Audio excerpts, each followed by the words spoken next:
Hi guys, and welcome to my channel. So today, as you can tell by the title, I'm going to be talking about how my husband and I paid off $10,000 worth of debt in 3 months' time. And to say that number out loud, to write it down on social media, to talk about it in a video is like mind-blowing to me. I can't really wrap my head around it.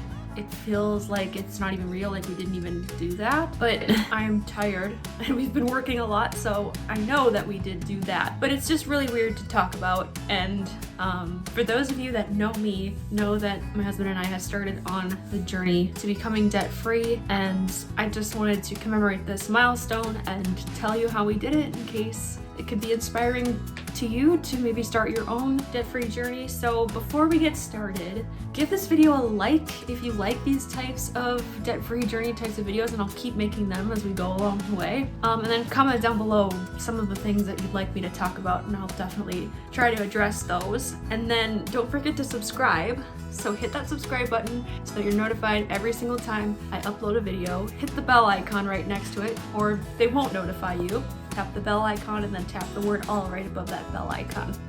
Okay, with all of that being said, let's go ahead and just get right into this. So, like I said, I can't even believe that this is real life.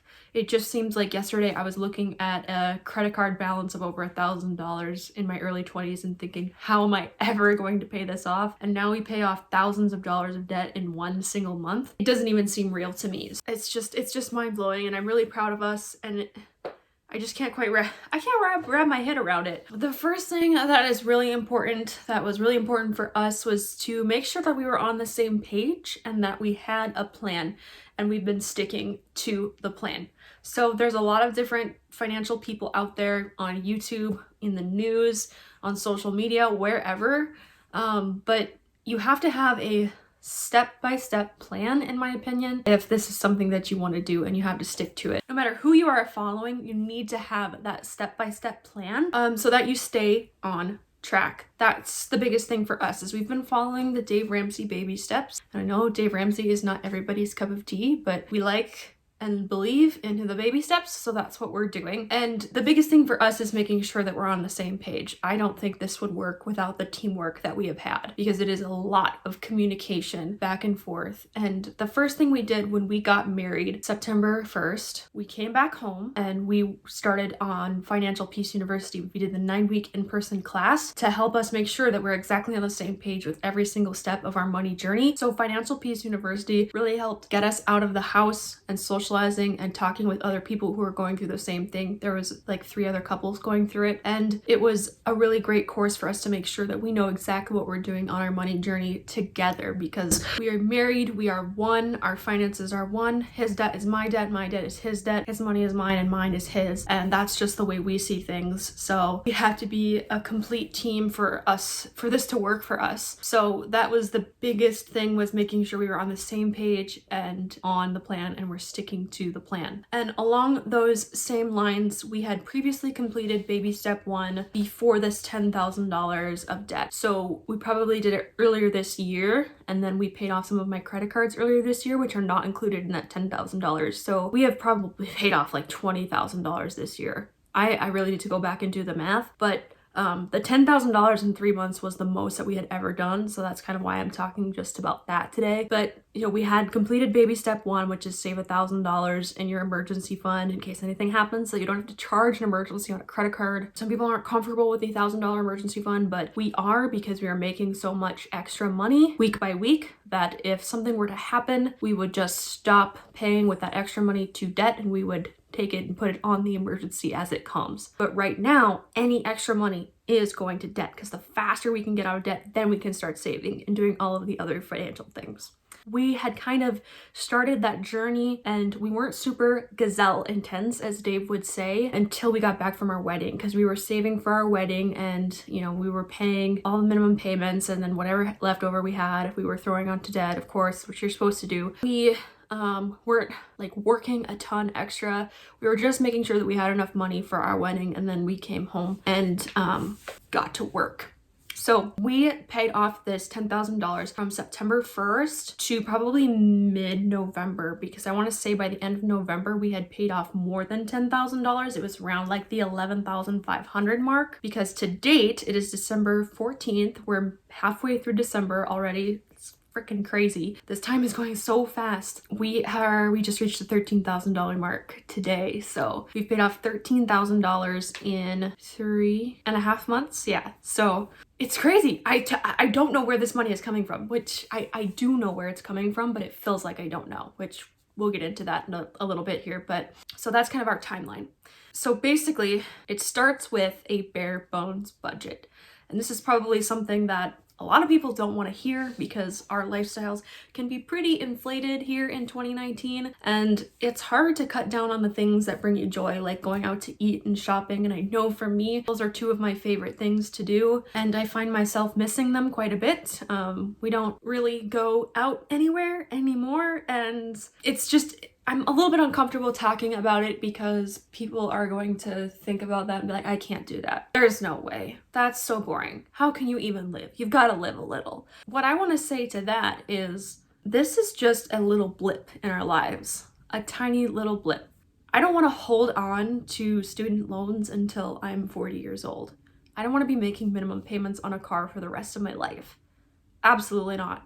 So if we can go hard, if we can go balls to the wall on this debt for 2 years. Like 2 years is not a long time. I look back at December 2017 and I feel like that was yesterday. To go for 2 years without taking a vacation or going out to eat every single weekend or multiple times a week, it might seem kind of extreme, but we're thinking of the long term here. So the longer you let debt hang around, the less time you have to invest in yourself and invest in your future and your children's future and in the things that you're really passionate about, so you can have more freedom to make more choices, so that you're not scared if an emergency is going to happen. And that was kind of our why. Like, we looked at our debt and we're like, this is so crazy. I can't believe there's so much. And I can't, we couldn't understand why we were living paycheck to paycheck and why life was so freaking miserable when we don't make that much money, but we're not in poverty, we're not poor, we own a house. Like, why are we living paycheck to paycheck? Well, it's because of all these payments. So I just don't want to live like that forever or for very long. Back to the bare bones budget. We don't go out to eat. We budget for one time a month, whether that's like bringing pizza home or going out to a restaurant, but it's about $60. And then, so we do have about $90 for fun money. That might be like one-time bowling or going to the movies, or, maybe Nick has a bachelor party or something that he needs to go to. We put that in the fun money category. But other than that, I don't do haircuts, hair colors. I don't do nails, waxes, nothing like that. I don't have any subscription boxes. I don't go shopping or basically buy anything anymore unless it's like really, really intensely on sale and it's something that we like need or sort of need. We budget cash for Christmas. We have a strict food budget that we follow. We eat at home. We pack our lunch. I don't get coffees. I don't do anything fun, basically. We don't do anything fun.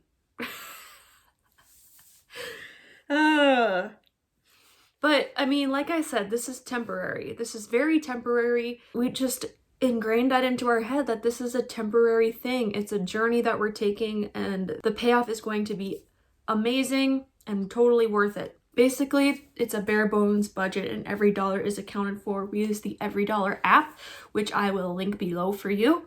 And of course, all of the links to the Dave Ramsey Financial Peace University, all of that stuff, I'll link that down below for you so you can check that out. Yeah, every single dollar is accounted for, and every single transaction out of our bank account is accounted for, so that we know where every single dollar is going. And then every single thing that's not a necessity, every single dollar that does not go to something that is absolutely necessary, it goes to debt. And that's very tempting to not spend that money on debt.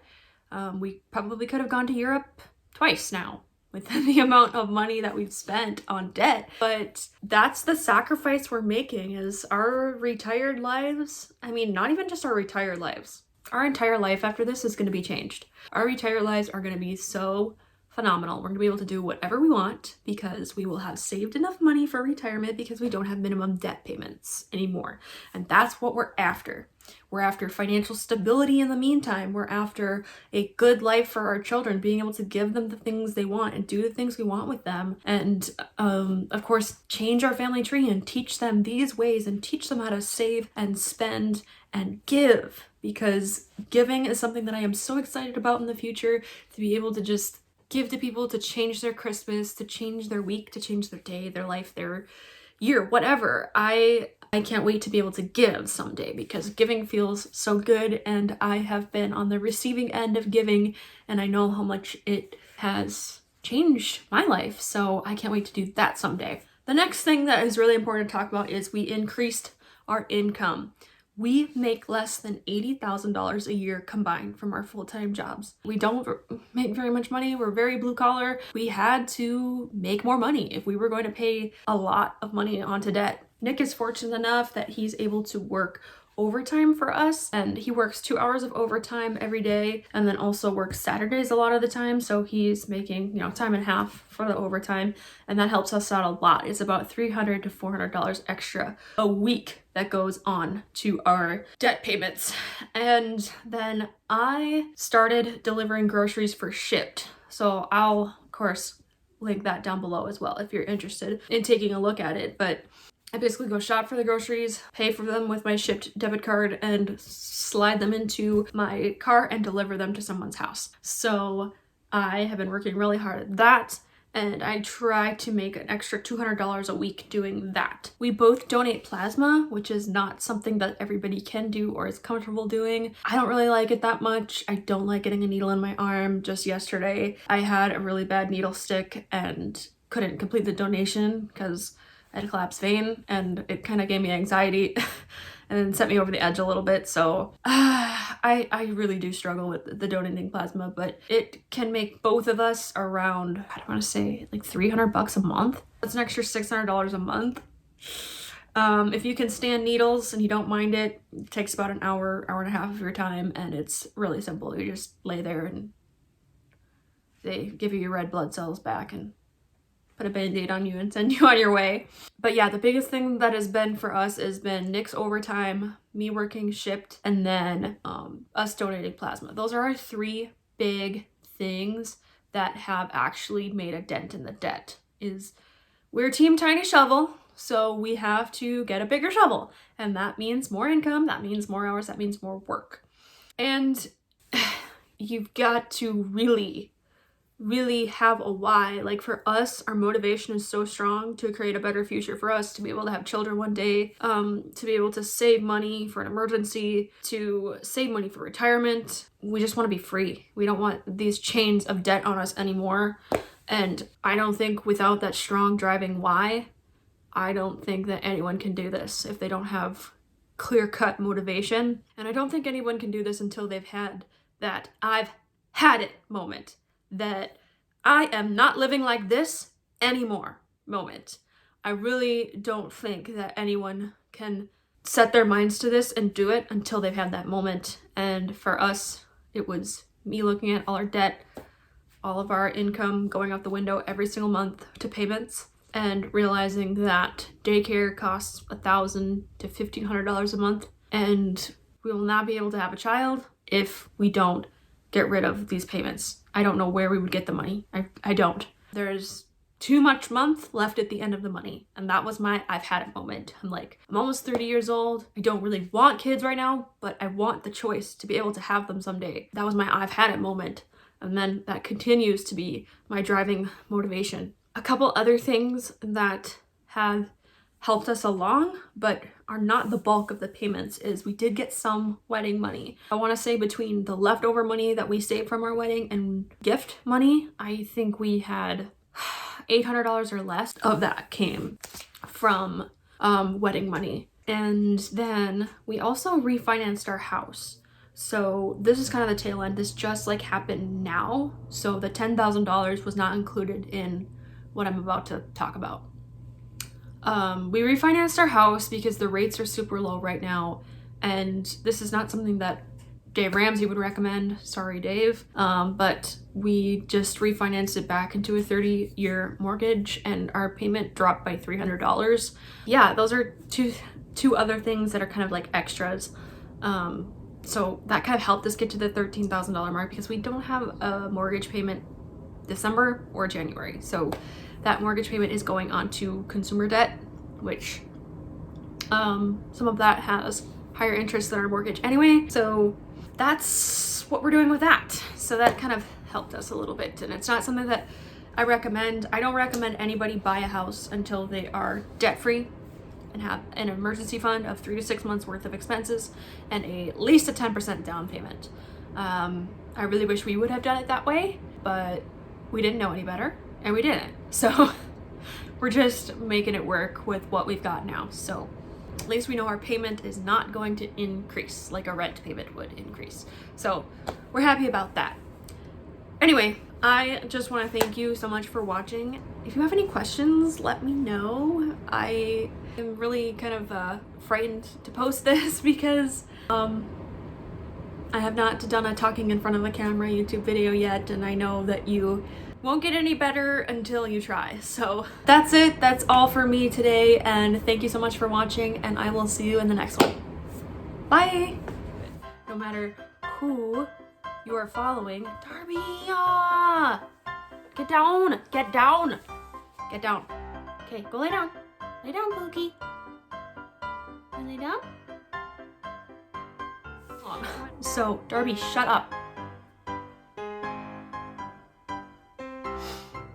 Anyway, you know, maybe one of us has a bachelorette or bachelor party. Not me, because I don't have any friends, so.